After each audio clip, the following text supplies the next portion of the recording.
আসসালামু আলাইকুম। আশা করি সকলেই ভালো আছেন। সুপ্রিয় চাকরি প্রত্যাশী ভাই ও বোনেরা, কর কমিশনের কার্যালয় নোয়াখালী, কর অঞ্চল নোয়াখালী নিয়োগ সার্কুলার প্রকাশ করা হয়েছে এবং আজ থেকে আবেদন শুরু হয়েছে। তো আজকের এই ভিডিওতে আমি আপনাদেরকে এই নিয়োগ সার্কুলার নিয়ে যত ধরনের ইনফরমেশন রয়েছে, সকল ইনফরমেশনগুলো জানানোর চেষ্টা করব। এখানে পদের নাম, পদের সংখ্যা, বেতন স্কেল, শিক্ষাগত যোগ্যতা রয়েছে। এছাড়াও এই সার্কুলারে আবেদন কিভাবে করতে হয়, এই আবেদন করার ফুল প্রসেসটা আমি আপনাদেরকে দেখায় দেব। ঘরে বসে থেকে কিভাবে আবেদন করবেন এই বিষয়টা আমি আপনাদেরকে দেখায় দেব এবং এটি কিন্তু আপনার সরকারি স্থায়ী একটি নিয়োগ সার্কুলার যেটা হচ্ছে কর অঞ্চল নোয়াখালীর নিয়োগ সার্কুলার এবং এই নিয়োগ সার্কুলার আপনার নিচের দিকে দেখবেন শুধুমাত্র এসএসসি পাশে ২৭টি পদ রয়েছে অফিস সহায়ক। এছাড়াও HSC pass, honours pass, degree pass, masters pass সকল শিক্ষাগত যোগ্যতার জন্য আলাদা, আলাদা পদের সংখ্যা রয়েছে। তো আপনারা ধৈর্য সহকারে সম্পূর্ণ ভিডিওটা শেষ পর্যন্ত দেখবেন তাহলে এই নিয়োগ সার্কুলার নিয়ে সকল ধরনের তথ্য এই ভিডিওর মাধ্যমে জানতে পারবেন।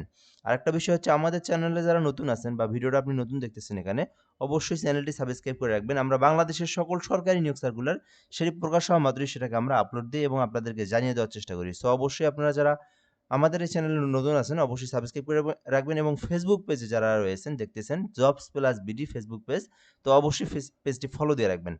এটি অর্থ মন্ত্রণালয় থেকে প্রকাশিত নিয়োগ সার্কুলার যেখানে বলা হয়েছে যে নোয়াখালী এর অধীনে ১৩ থেকে ২০তম গ্রেডের নিয়োগ সংখ্যা প্রকাশ করা হয়েছে। এখানে বলা হয়েছে যে এখানে বিধি মোতাবেক সরাসরি জনবল নিয়োগের লক্ষ্যে কর অঞ্চল নোয়াখালীর অধিক্ষেত্রাধীন নোয়াখালী, ফেনী, লক্ষ্মীপুর জেলার স্থায়ী বাসিন্দাদের নিকট হতে নিম্ন বর্ণিত পদসমূহের পাশে বর্ণিত যোগ্যতা সম্পন্ন প্রার্থীদের শর্ত সাপেক্ষে টেলিটক বাংলাদেশ লিমিটেডের মাধ্যমে আবেদনের জন্য আহ্বান করা যাচ্ছে।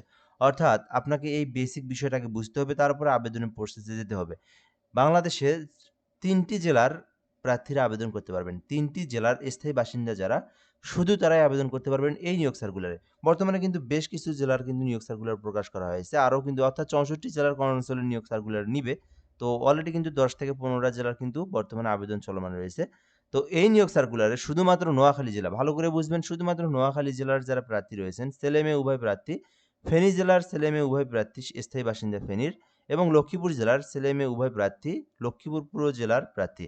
নোয়াখালী, ফেনী, লক্ষ্মীপুর জেলার যারা ভিডিওটা আমার দেখছেন, শুধু তারাই এই ভিডিওটা দেখুন। অন্য কোনো জেলার যদি ভিডিওটা দেখে থাকেন, ভিডিওটা স্কিপ করে যেতে পারেন। আপনাদের জন্য এখানে কোনো কিছু নাই। আপনারা এই নিয়োগ সার্কুলারে আবেদন করতে পারবেন না। আচ্ছা, তো এখানে এই ৩ জেলার প্রার্থীরা কোন, কোন পদে আবেদন করবেন সে বিষয়টা আমি আপনাদেরকে দেখাই দেই। সো কম্পিউটার অপারেটর ১৩ গ্রেডে একটি পদ রয়েছে। তো এখানে আবেদনের জন্য শিক্ষাগত যোগ্যতা চাওয়া হয়েছে। বিজ্ঞান বিভাগে স্নাতক সমমানের ডিগ্রি, অর্থাৎ আপনি যদি সায়েন্স ডিপার্টমেন্ট থেকে অনার্স পাস করে থাকেন অথবা ডিগ্রি পাস করে থাকেন তাহলে আবেদন করতে পারবেন এবং কম্পিউটার সম্পর্কে বেসিক নলেজ আপনার জানা থাকতে হবে। প্রধান সহকারী গ্রেড ১৩ ২২টি পদ রয়েছে। এখানে শিক্ষাগত যোগ্যতা চাওয়া হয়েছে কোনো স্বীকৃত বিশ্ববিদ্যালয় হইতে যেকোনো বিষয়ে অনন্য দ্বিতীয় শ্রেণী বা সমমানের সিজিপিএতে স্নাতক অথবা ডিগ্রি, অর্থাৎ আপনি যদি অনার্স পাস করে থাকেন অথবা আপনি যদি ডিগ্রি পাস করে থাকেন এবং আপনার যদি কম্পিউটার সম্পর্কে বেসিক নলেজ জানা থাকে, টাইপ করতে পারেন, তাহলে আপনি প্রধান সহকারী ১৩ গ্রেডে এইটাতে আবেদন করতে পারবেন। ৩ নম্বর পদের নাম উচ্চমান সহকারী ২২ টি পদ রয়েছে। যেখানে শিক্ষাগত যোগ্যতা চাওয়া হয়েছে কোনো স্বীকৃত বিশ্ববিদ্যালয় হইতে ন্যূনতম ২য় শ্রেণী বা সমমানের সিজিপিএ সহ স্নাতক অথবা ডিগ্রি, অর্থাৎ আপনি যদি শুধুমাত্র অনার্স পাস করে থাকেন অথবা আপনি যদি শুধুমাত্র ডিগ্রি পাস করে থাকেন এবং আপনার যদি ক্ষুদ্র বেসিক নলেজ থাকে কম্পিউটারের, টাইপের যদি একটু গতি থাকে বা টাইপ যদি করতে পারেন, তাহলে আপনি উচ্চমান সহকারী পদে আবেদন করতে পারবেন। এখানে কিন্তু আপনার অনার্স ডিগ্রি পাশে চাইলে আপনি প্রধান সহকারীতেও আবেদন করতে পারেন। ২২ টি পদ রয়েছে এখানে ১৩ গ্রেডের, অথবা আপনি যদি অনার্স ডিগ্রি পাস করে থাকেন, আপনি চাইলে উচ্চমান সহকারী এটাতেও আবেদন করতে পারেন। এখানেও ২২ টি পদ রয়েছে ১৪ গ্রেডের। এরপরে রয়েছে ৬০ মুদ্রাক্ষরী কাম কম্পিউটার অপারেটর ১৪ গ্রেড। মোট ২৩ টি পদ রয়েছে এখানে। তো আপনি এই সার্কুলারের এই পদে আবেদন করতে চাইলে আপনার শিক্ষাগত যোগ্যতা প্রয়োজন যেকোনো স্বীকৃত বিশ্ববিদ্যালয় হইতে স্নাতক অথবা ডিগ্রি, অর্থাৎ আপনি চাইলে এটাতেও আবেদন করতে পারেন। তবে এইটাতে আপনার কম্পিউটারের টাইপের গতিটা একটু বেশি থাকতে হবে। যেহেতু ৬০ মুদ্রাক্ষরিক, সেই ক্ষেত্রে যাদের টাইপের গতি ভালো বা ৬০ মুদ্রাক্ষরিকের কোনো কোর্স করেছেন, শুধুমাত্র তারাই আবেদন করতে পারবেন। অর্থাৎ এটাতে কম্পিউটারের টাইপের গতিটাকে প্রাধান্য দেওয়া হবে। সো আপনারা যারা কম্পিউটার সম্পর্কে ভালো পারেন, অনার্স ডিগ্রি পাস, এটাতে আবেদন করতে পারবেন। আর যারা শুধুমাত্র অনার্স ডিগ্রি পাস, প্রধান সহকারী অথবা উচ্চমান সহকারী পদে আবেদন করবেন। সবগুলো কিন্তু বড়, বড় পদের সংখ্যা রয়েছে নোয়াখালী, ফেনী, লক্ষ্মীপুর ৩ জেলার প্রার্থীদের জন্য। এরপরে ৫ নম্বরে রয়েছে অফিস সহকারী কাম কম্পিউটার মুদ্রাক্ষরিক যেখানে ১৬ গ্রেডে নিয়োগ দেওয়া হবে। মোট ২৭ টি পদ রয়েছে এখানে।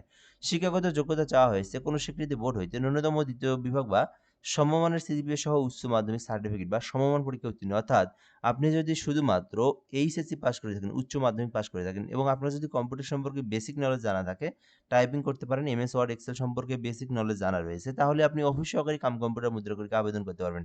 নোয়াখালী, ফেনী, লক্ষ্মীপুর জেলার যারা শুধুমাত্র এইচএসসি পাস করেছেন, ১৬ গ্রেডে মোট ২৭টি পদ রয়েছে, এখানে শুধুমাত্র এইচএসসি পাশে আবেদন করতে পারবেন। ৬ নম্বরে রয়েছে অফিস সহায়ক, যেখানে মোট ২৭টি পদ রয়েছে, এখানে চাওয়া হয়েছে যে শুধুমাত্র এসএসসি পাশে আবেদন করতে পারবেন। তো অফিস সহায়ক জাস্ট এসএসসি পাস। এখানে একটা বিষয় বলে নেই, যারা এসএসসি পাস এবং যারা এইচএসসি পাস তারাও আবেদন করতে পারবেন। আম যাদের এইচএসসি পাস, যাদের কম্পিউটার সম্পর্কে জানা নেই, আপনারা অফিস সহায়ক আবেদন করতে পারবেন। ২০তম গ্রেড ২৭টি পদ রয়েছে এখানে। তো যে এই ৩ জেলার প্রার্থীর মধ্যে যারা এসএসসি পাশে আবেদন করতে চান, অফিস সহায়ক আবেদন করতে পারেন। তো আপনার শিক্ষাগত যোগ্যতা অনুযায়ী আপনি যে পদে আবেদন করেন না কেন করতে পারবেন, কোনো সমস্যা নেই। তবে এটাতে কোনো অভিজ্ঞতা লাগে না, জাস্ট এসএসসি পাশে আবেদন করা যায়।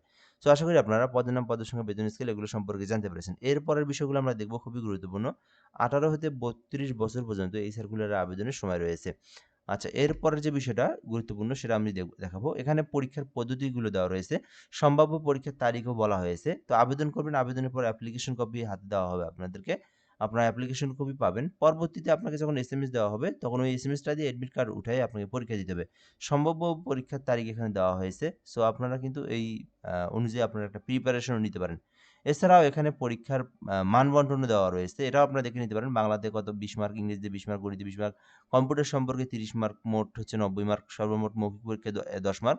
মোট ১০০ মার্কের মধ্যে আপনাকে মিনিমাম ৫০% মার্ক পেয়ে উত্তীর্ণ হতে হবে। এছাড়া এখানে সকল পদ্ধতিগুলো দেওয়া আছে। ১০ম থেকে ২০তম গ্রেডের মধ্যে পরীক্ষার পদ্ধতি দেওয়া রয়েছে। কম্পিউটার পরীক্ষার পদ্ধতি দেওয়া রয়েছে। এর পরের বিষয়টা হচ্ছে অনলাইনে আবেদনের নিয়মাবলী। এটা হচ্ছে আরো খুবই গুরুত্বপূর্ণ বিষয়। তো এই নিয়োগ সার্কুলারে কিভাবে আবেদন করবেন সেই বিষয়টা আমি আপনাদেরকে দেখায় দেব। সো ১ম এখানে দেখতে পারতেছেন taxnoaTeletalk.com.bd, এই যে লিঙ্কটা দেখতে পারতেছেন, এই লিঙ্কের মধ্যে আপনাদেরকে আবেদনটা করতে হবে। সো ৫ তারিখ থেকে অলরেডি আবেদনটা শুরু হয়েছে। taxnoaTeletalk.com.bd তে প্রবেশ করে আপনারা আবেদন করতে পারবেন। আবার আপনি চাইলে আমাদের মাধ্যমে আবেদন করে নিতে পারেন। যারা ফেনী, নোয়াখালী, লক্ষ্মীপুর এই ৩ জেলার প্রার্থী আমার ভিডিওটা দেখতেছেন, আপনারা চাইলে ঘরে বসে থেকে আমাদের মাধ্যমে নির্ভুলভাবে অ্যাপ্লিকেশন করে নিতে পারবেন। আমরা বাংলাদেশের সকল সরকারি নিয়োগ সার্কুলারের আবেদন করে দিয়ে থাকি। বাট আপনারা এই নিয়োগ সার্কুলারে আবেদন করতে চাইলে এই নাম্বারে হোয়াটসঅ্যাপে এসএমএস করবেন। আমরা আপনাদেরকে যে তথ্যগুলো লাগবে সেই তথ্যের একটা ফর্ম দেব। আপনারা সেই তথ্যগুলো পূরণ করে দিবেন। আমরা আপনাকে অ্যাপ্লিকেশন করে সঙ্গে অ্যাপ্লিকেশন কপির যে পিডিএফটা সেটা আপনাকে দিয়ে দেব। তো চাইলে আপনি ঘরে বসে থেকে একদম নির্ভুলভাবে আমাদের মাধ্যমে আবেদন করে নিতে পারেন। আদারওয়াইজ আপনি বাংলাদেশের যেকোনো চাকরির আবেদন আপনি আমাদের মাধ্যমে একদম ঘরে বসে নির্ভুলভাবে করে নিতে পারবেন।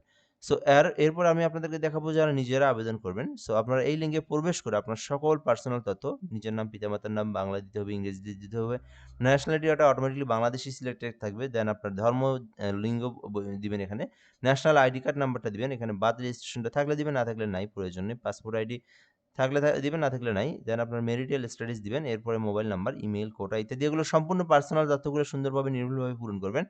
এরপরে আপনার ঠিকানার যে বিষয়টা এগুলো আপনাদেরকে পূরণ করতে হবে। এরপরে আপনার এডুকেটেড যে বিষয়টা রয়েছে, অর্থাৎ আপনার শিক্ষাগত যোগ্যতা যেটা রয়েছে সকল ইনফরমেশনগুলো পূরণ করবেন। এরপরে আপনি যদি বড় পদে আবেদন করতে চান, যারা এইচএসসি পাস, অনার্স পাস, তো এইভাবে আপনি নিচের অপশনগুলো পূরণ করবেন। সো পূরণ করার পর গুরুত্বপূর্ণ বিষয় হচ্ছে আপনাদেরকে ৩০০x৩০০ পিক্সেল এবং ৩০০x৮০ পিক্সেল একটা ছবি কিন্তু আপলোড দিয়ে সাবমিট দিতে হবে। তো এখানে আমি আপনাদেরকে একটু দেখাই। সো এখানে দেওয়াই আছে কিন্তু, এই যে এখানে দেওয়াই আছে যে এই লিঙ্কে প্রবেশ করে এই যে আপনার সকল তথ্য পূরণ করার পরে ফটোশপের মাধ্যমে, যারা ফটোশপ পারেন তারা ফটোশপের মাধ্যমে সহজেই ৩০০x৩০০ পিক্সেল ছবি করতে পারবেন এবং ৩০০x৮০ পিক্সেল ছবি করে আপনাকে আবেদনটা করতে হবে। এরপরে আমি আপনাদেরকে যে বিষয়টা দেখাবো, আপনারা যখন আবেদন করবেন, আবেদন করার পরে সরকারি ফি যেটা সেটা কিন্তু জমা দিতে হবে। তো ১ থেকে ৫ নাম্বার কর্মীকের মধ্যে আবেদন করলে ৳১১২ আপনারা রিচার্জ করে আবেদনের পেমেন্ট করবেন। এরপরে কেউ যদি আপনার অফিস সহকারে আবেদন করে ৳৫৬ পেমেন্ট ফি দিতে হবে। তো এখানে আমি বলে রাখি, যারা নিজেরা আবেদন করে নিজেরাই পেমেন্ট করতে যাবেন, অবশ্যই এই টাকার সঙ্গে আরো ৳১০ বেশি রিচার্জ করবেন। যেহেতু ২ টা এসএমএস এর জন্য আবার ৳৬ মতো কেটে নেয়। বিষয়টা আমি আপনাদেরকে বলে দিলাম। পরবর্তীতে যদি এই টাকায় শুধু রিচার্জ করেন তাহলে দেখবেন পেমেন্টটা করতে পারবেন না। তো নিজেরা যখন পেমেন্ট করবেন কিভাবে এসএমএসটা সেন্ড করবেন? তো এসএমএসটা সেন্ড করার প্রসেসটা হচ্ছে ট্যাক্স এনওয়ে লিখবেন। তারপর আপনাদের ইউজার আইডি দিয়ে সেন্ড করে দিবেন। মানে 163 টেলিটকের যে নাম্বার রয়েছে। এরপরে আপনারা পিন নাম্বার দিয়ে টেলিটকের যে নাম্বার রয়েছে এই নাম্বারে সেন্ড করে দিলে আবেদনের পেমেন্টটা কিন্তু সাকসেসফুলি সম্পূর্ণ হয়ে যাবে।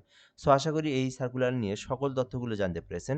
যদি আরো কোনো কিছু জানার থাকে আপনি কমেন্টে বলতে পারেন। আমরা সময় মতো রিপ্লাই দিয়ে জানিয়ে দেব ইনশাআল্লাহ।